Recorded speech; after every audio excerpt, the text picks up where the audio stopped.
네, 오늘의 말씀은 사무엘하 5장 17절에서 25절까지의 말씀 우리 다 함께 합독하십니다. 이스라엘이 다윗에게 기름을 부어 이스라엘 왕으로 삼았다 함을 블레셋 사람들이 듣고 블레셋 사람들이 다윗을 찾으러 다 올라오매 다윗이 듣고 요새로 나가니라. 블레셋 사람들이 이미 이르러 르바임 골짜기에 가득한지라. 다윗이 여호와께 여쭈어 이르되 내가 블레셋 사람에게로 올라가리이까 여호와께서 그들을 내 손에 넘기시겠나이까 하니 여호와께서 다윗에게 말씀하시되 올라가라. 내가 반드시 블레셋 사람을 내 손에 넘기리라 하신지라. 다윗이 바알브라심에 이르러 거기서 그들을 치고 다윗이 말하되 여호와께서 물을 흩음같이 내 앞에서 내 대적을 흩으셨다 하므로 그곳 이름을 바알브라심이라 부르니라. 거기서 블레셋 사람들이 그들의 우상을 버렸으므로 다윗과 그의 부하들이 치우니라.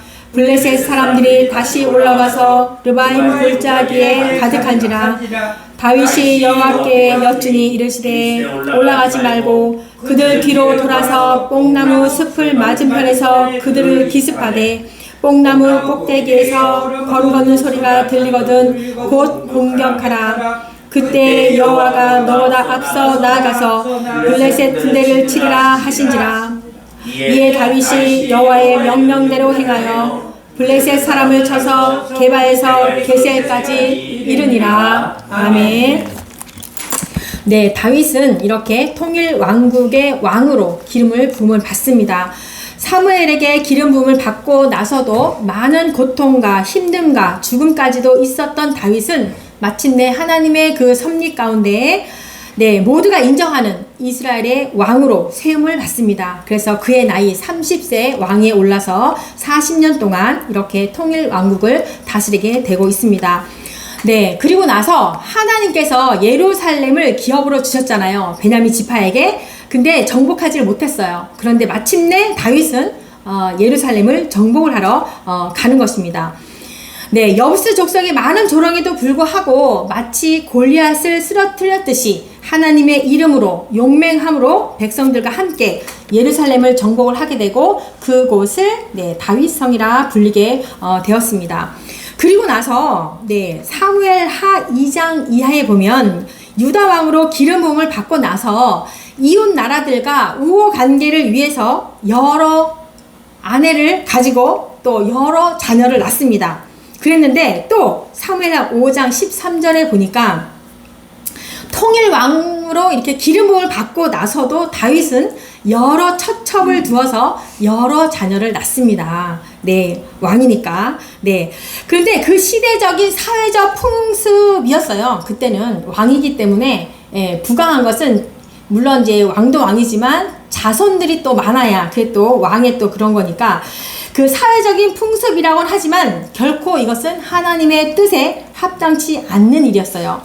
네, 하나님을 이렇게 전적으로 의지했던 이 다윗도 그 시대의 상황에 맞춰서 이웃 나라와 우호 관계와 후계자의 그 출산으로 인해서 이렇게 할 수밖에 없어요. 근데 그러한 문제로 인해서 다윗도 마찬가지로 그 세상 그런 풍습에 자유롭지가 못했던 것 같습니다. 네, 우리는 어떠합니까? 우리는 세상의 삶을 살면서 믿음을 지키면서 사는 것이 그리 쉽지 않습니다. 때로는 이 세상과 타협을 해야 하는 것인지 내가 믿음을 지키면서 살아가는 것인지 분별이 안 될 때가 있습니다. 저도 마찬가지예요. 네, 사회복지에 보면 주된 목적이 뭐냐면 모든 인간이 인간다운 삶을 살고 사회 공동체에 참여하기 위해서다라고 이렇게 말을 하거든요. 그런데 우리는 어때요? 우리는 주님을 주인으로 모시고 살아가는 이 성도이지만 이 세상 속에서 살아가고 이 세상 속에 살아가는 존재이기 때문에 어쩔 수 없이 또한 세상의 법에 따라갈 수밖에 없는 어쩔 수 없을 때가 또한 있습니다. 네, 그러나 한번 생각해 봅시다. 이 세상을 살아가면서 내가 편한 쪽을 선택하는 것이 아니라 하나님이 생각하실 때에 어떠하실까? 한 번쯤을 생각하며 분별하며 행동하려고 노력을 한번 해봅시다.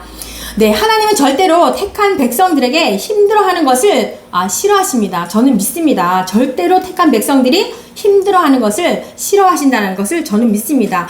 지금까지 하나님은 그렇게 저를 인도하셨고, 네, 잘못됐다라는 건 뭘까요? 잘못된 것은 나의 실수였고, 나의 욕심이었고, 나의 욕망이었던 거지, 하나님이 그렇게 인도하지 않으셨다라는 거예요. 네, 그래서 지금도 저는 그렇게 믿습니다. 하나님은 언제나 옳은 길로 인도하셨고, 네, 항상 옳은 길로 또한 인도하실 것이라고 믿습니다. 그래서 우리는 나의 나된 것은 라고 우리가 자랑할 것이 하나도 없다라는 거예요. 모든 게 하나님의 은혜였구나. 모든 것이 하나님이 하신 일이었구나. 라고 하면서 날마다 고백해야 할 것입니다. 네, 오늘 본문 말씀 읽은 것처럼 17절에 보니까 이스라엘이 다윗에게 기름을 부어 이스라엘을 왕으로 삼았다 함을 듣고 블레셋 사람들이 들었다는 거예요. 그러면서 블레셋 사람들이 다윗을 찾으러 다 올라왔다는 거예요. 다윗이 통일 왕으로 즉위가 된 지 얼마 안 되어 가지고 블레셋이 다윗이 이스라엘 왕이 되었네? 그 소식을 듣고 이스라엘을 침공하러 가는 겁니다. 네, 이렇게 블레셋 사람들이 전쟁을 빨리빨리 서둘렀던 것은 뭐예요? 다윗이 이제 통일 왕이 돼가지고 남유다와 북이스라엘과 하나로 결속됐다는 그 사실은 이 블레셋 민족들에게는, 족속들에게는 불안과 위협거리가 되었습니다.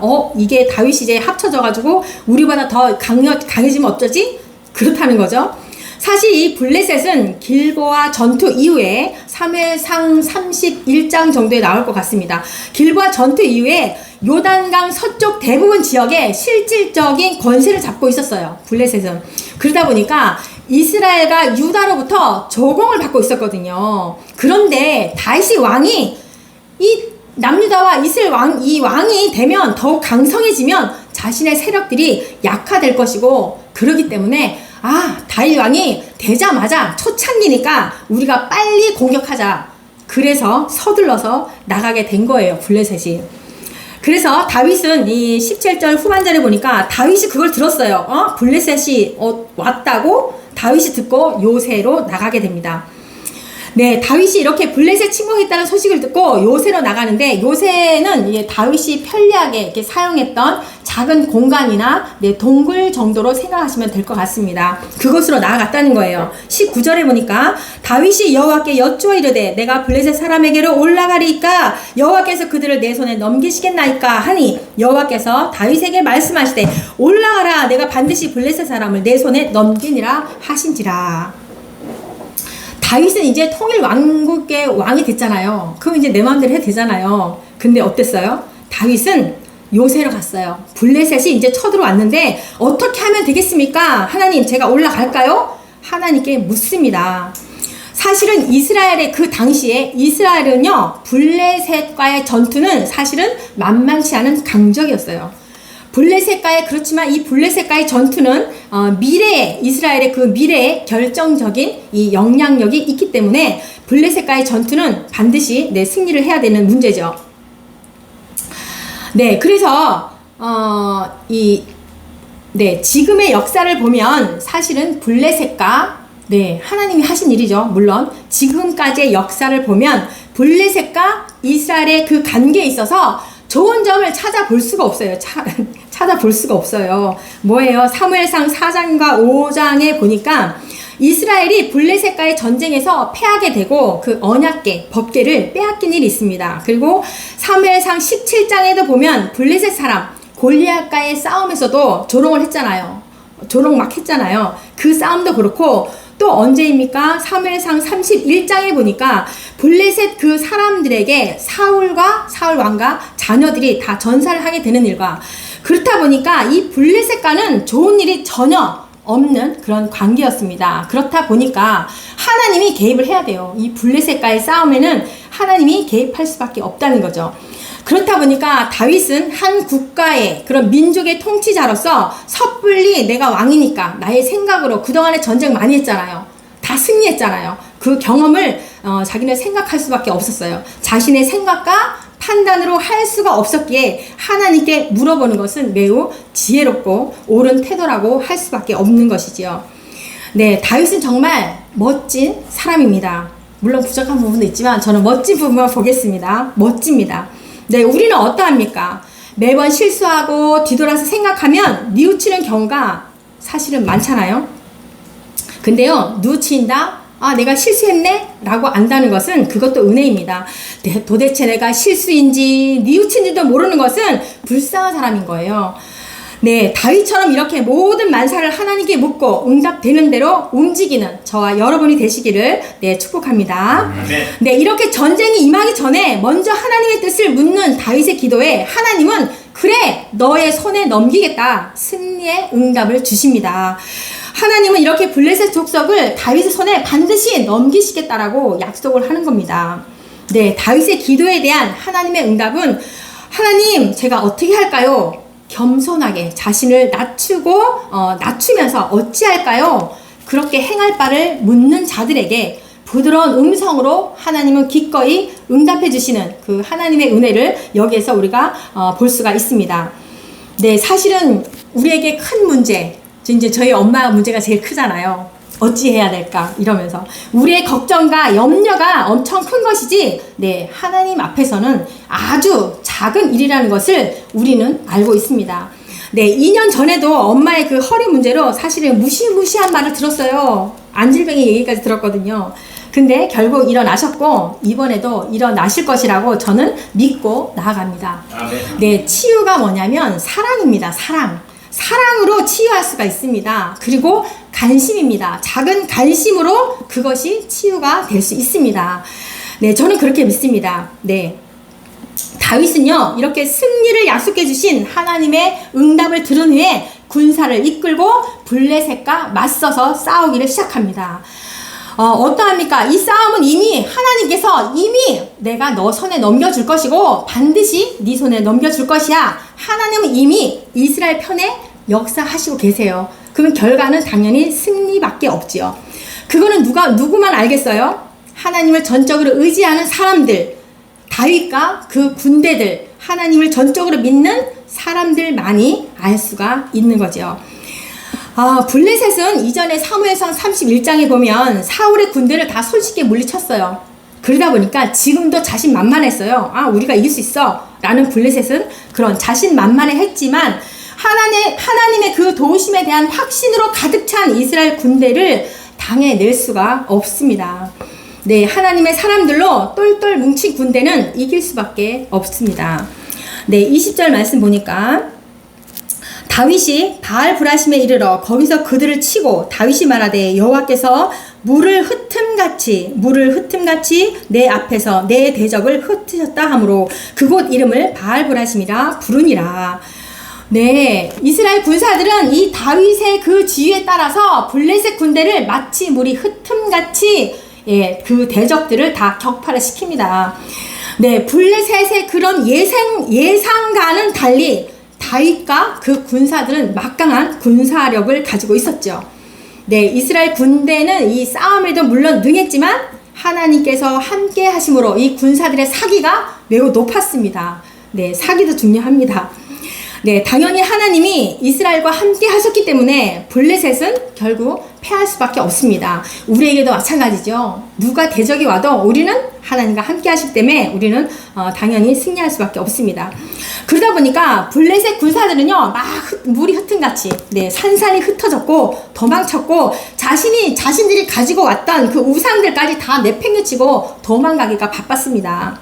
네, 이런 우상들을 가지고 다녔다는 것은 이 고대 시대 때 자신들이 숭배하는 그 신을 가지고 다녔대요. 전쟁터로. 왜냐하면 전쟁에서 내가 믿는 이 신이 승리하게 해주실 거야 라는 그런 믿음 때문에 가지고 다녔대요. 그런 이제 보편적인 관습으로 그들이 가지고 왔는데 더욱더 이 블레셋 군대들은 다윗의 이 막강한 힘에 눌렸어. 그래가지고 더 그냥 그 우상을 다 챙기고 왔을 거예요. 글쎄요, 하나만 챙겼을까요? 네, 전쟁터로 다 가지고 나갔다는 거예요. 그런데 막상 이스라엘에게 패하고 이 쫓기는 신세가 되다 보니까 이 우상이 뭐야? 내가 믿는 이 우상이 날 도와주기는 뭘 도와줘? 다 버리고 막 도망가기가 바빴다라는 겁니다. 네, 이처럼 블레셋의 이 대표와 그들의 우상을 다 버리고 이스라엘 군대의 그 손에 의해서 이 모든 처치된 이 사건은 어떠한 것입니까? 하나님의 그 권능과 하나님의 그 위엄이 더 높이는 일이 되었습니다. 네, 우리도 승리할 때 하나님의 이름을 높이는 우리가 되었으면 좋겠습니다. 네, 이렇게 다윗이 지금은 또 블레셋과에 싸워서 이 대승을 거둔 이 지역을 바알브라심이라 이렇게 부르게 됩니다. 문자적으로 이 바알브라심이라는 것이 뭐냐면, 바알이 이제 주잖아요. 돌출하시는 주라는 거예요. 돌출하시는 주라는 의미를 가지고 있는데, 하나님께서 실제적으로 도움을 주셨다라는 그런 상징의 말인데요. 하나님이 마치 폭발하는 것 같은 그 능력으로 이스라엘을 도우셨다. 바알브라심의 뜻이 그렇다는 거예요. 하나님이 폭발하는 것 같은 그 능력으로 이스라엘을 도우셨다라는 겁니다. 그래서 블레셋 군대가 흩어지는 물처럼 이 쫓겨난 것은 하나님이 이렇게 도우셨기 때문에, 폭발 같은 능력으로 도우셨기 때문에 네, 물처럼 흩어졌다라는 그런 말씀인 거죠. 네, 하나님은 이렇게 당신의 백성과 함께 하시며 도움을 베푸셨고 그들을 통해서 네, 영광을 받으셨습니다. 네, 22절 말씀입니다. 네, 그랬더니 블레셋 사람들이 다시 올라와서 르바임 골짜기에 가득한지라. 저런, 블레셋은요 이스라엘에 대한 1차 침공에 패했음에도 불구하고 쫓겨갔잖아. 우산까지 버리고 2차 침공을 하네요, 얘네들이. 네, 이 블레셋의 재침공을 보면은 어떠한 걸 볼 수 있을까요? 우리 신앙인으로서 끝없이 투쟁으로 이어지는 우리 신앙인의 그 삶을 또 보여주는 것 같습니다. 비록 우리는요 하나님의 도우심으로 모든 것을 다 물리치고 승리를 경험을 합니다. 근데 또 어때요? 대적자들의 공격은 한 번으로 끝나지 않아요. 계속 옵니다. 그죠? 다윗도 3번 기름 부음 받은 때까지 얼마나 고난이 많았습니까? 우리도 마찬가지예요. 내가 이제 이번에는 이겼구나, 이게 아니라 또 이렇게 온다는 거예요. 대적자의 공격은 한 번으로 끝나지 않는다. 그러니까 더 이 성도를 이 대적하는 악한 세력일수록 끈질기게 공략을 하고 괴롭힙니다. 네, 하지만 어떠합니까? 늘 하나님과 동행하며 그의 도우심을 힘입은 자들에게는 아무리 여러 번 걸쳐서 공격을 할지라도 문제될 것이 없다라는 겁니다. 왜요? 하나님이 너희 손에 넘겨주겠다 약속하셨잖아요. 그것만 믿으면 우리는 문제될 것이 없습니다. 네, 블레셋의 이 재침공은 비록 예기치 못한 일이라 할지라도 이스라엘이 하나님과 함께 하시는 한 능히 이기고도 남음이 있을 것입니다. 네, 여러분들도 어떤 일을 만나고 또 만나도 하나님이 저와 여러분과 함께 하시기 때문에 네, 능히 몇 번이라도 우리는 이기고 승리하게 되실 것입니다. 네, 23절입니다. 다윗이 여호와께 여쭈니 이르시되 올라가지 말고 그들 뒤로 돌아서 뽕나무 숲을 맞은편에서 그들을 기습하되. 네, 1차 침공 때 이겼잖아요. 그러면 이제 그 방법 그대로 하면 되잖아요. 근데 다윗은 또 물었다는 거예요. 또 물었어요. 1차 침공 때와 마찬가지로 하나님 어떻게 할까요? 하나님께 묻습니다. 이에 하나님은 블레셋을 물리칠 수 있는 전략도 주시고요, 당신이 베풀어 주실 그 도움의 방법까지 알려주십니다. 네, 다윗에게 블레셋과 정면으로 바로 올라가지 말고 그들 뒤로 돌아서 기습을 해라. 그리고 24절 보니까 뽕나무 꼭대기에서 걸음 걷는 소리가 들리거든 곧 공격하라. 그때 여호와가 너보다 앞서 나아가서 블레셋 군대를 치리라 하신지라. 내가 먼저 블레셋을 치면 그때 공격해 라고 말씀하시는 거예요. 하나님이 이렇게 이스라엘 군대를 가만히 서서 기다리게 하시고 뽕나무 꼭대기에서 엄청난 이 걸음소리라고 그랬잖아요. 네, 걸음소리, 엄청난 군대의 행군 소리가 울려나게 하십니다. 그러니까 초자연적인 도우심으로 하나님께서 하시는 거예요. 그 소리가 날 때 공격해라 이렇게 말씀을 하시는 거예요. 그러면서 그렇게 했더니 블레셋을 이렇게 대파하게 되었습니다. 이렇게 하나님은 이스라엘에게 가만히 서서 당신의 구원을 볼 수 있는 은혜를 베풀어 주신 겁니다. 또 어떠해요? 출애굽할 때도 그 홍해를 건널 때 모세에게 또 얼마나 또 뭐라 그랬어요? 우리가 다시 절로 가가지고 죽는 게 낫겠다, 내가 노예로 사는 게 낫겠어 라고 그렇게 했을 때 어떻게 합니까? 출애굽기서 14장 13절에서 네 15절까지죠. 모세가 백성에게 이르되 너희는 두려워하지 말고 가만히 서서 여호와께서 오늘 너희를 위하여 행하시는 구원을 보라. 너희가 오늘 본 애굽 사람을 영원히 다시 보지 아니하리라. 여호와께서 너희를 위하여 싸우시리니 너희는 가만히 있을지니라. 네, 애굽 사람을 영원히 다시 보지 못할 것이다. 그렇게 말을 했어요. 이것도 마찬가지로 블레셋도요, 이때 이후로 나타나지 않습니다. 네, 이렇게 하나님은 전적으로 하나님을 믿는 그 백성들에게는 하나님이 이렇게 앞서서 싸워주신다라는 겁니다. 네, 25절입니다. 이에 다윗이 여호와의 명령대로 행하여 블레셋 사람을 쳐서 게바에서 게셀까지 이르니라. 네, 하나님의 이 초자연적인 그런 도움을 힘입은 이스라엘은 이 블레셋을 완파하게 되고 블레셋의 그 게바에서 게셀까지 다 추격을 합니다. 그래서 모두 승리로 이끄죠. 그래서 이스라엘에게 하나님의 도우심에 대한 확신이 있었기 때문에 이렇게 이스라엘 군대는 갈 수가 있었던 것입니다. 그러니까 하나님의 은혜는 네, 약속을 믿고 기다리는 자에게 임하여 주신다는 겁니다. 네, 하나님은 어떤 분일까요? 하나님은 어떤 분 하면 너무 강범위해, 그죠? 하나님은 뭐 나에게도 마찬가지고 아버지 같은 분, 변함이 없으시는 분, 언제나 나를 도와주시는 분, 나의 피난처가 되시는 분 엄청나게 많아요. 네, 하나님은 항상 옳은 일을 하시는 분이 아니라 하나님이 하시는 일이 언제나 옳습니다. 네, 하나님이 하시는 일이 언제나 옳다고요. 다윗을 10대에 기름을 붓고 난 뒤에 고난과 도망자 신세였을 때에도 하나님께서 그렇게 인도하신 것은 옳았습니다. 또요, 요셉을 형제들에게 버림을 받고, 그죠? 팔려갔죠? 억울함으로 인해서 감옥에 있었고, 총리가 되기까지도 그렇게 인도하신 하나님은 옳았습니다. 네, 우리에게 시련이 있고 힘듦이 있는 것도 그 길로 인도하신 하나님은 네, 옳습니다. 네, 우리는 그것을 하나님 이 시련과 힘듦을 내가 인정하는 믿음을 주십시오. 그렇게 우리는 구하기만 하면 되는 것입니다. 그것을 믿으며 살아가는 저와 여러분이 되시기를 진정으로 축복합니다. 아멘. 네, 기도합니다. 하나님 아버지 감사합니다. 무슨 일을 만나든지 주님을 끝까지 믿으며 나아가기를 원합니다. 또한 내 생각과 방법이 아니라 하나님께 언제나 항상 묻는 자가 되기를 원합니다. 그리하여서 다윗처럼 주와 동행하심으로 형통한 삶이 되게 하여 주옵소서. 더 나아가 주의 이름을 만방에 알리는 일에 쓰임받게 하여 주옵소서.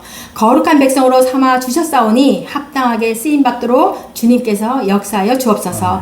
감사를 드립니다. 예수님의 이름으로 기도합니다. 아멘.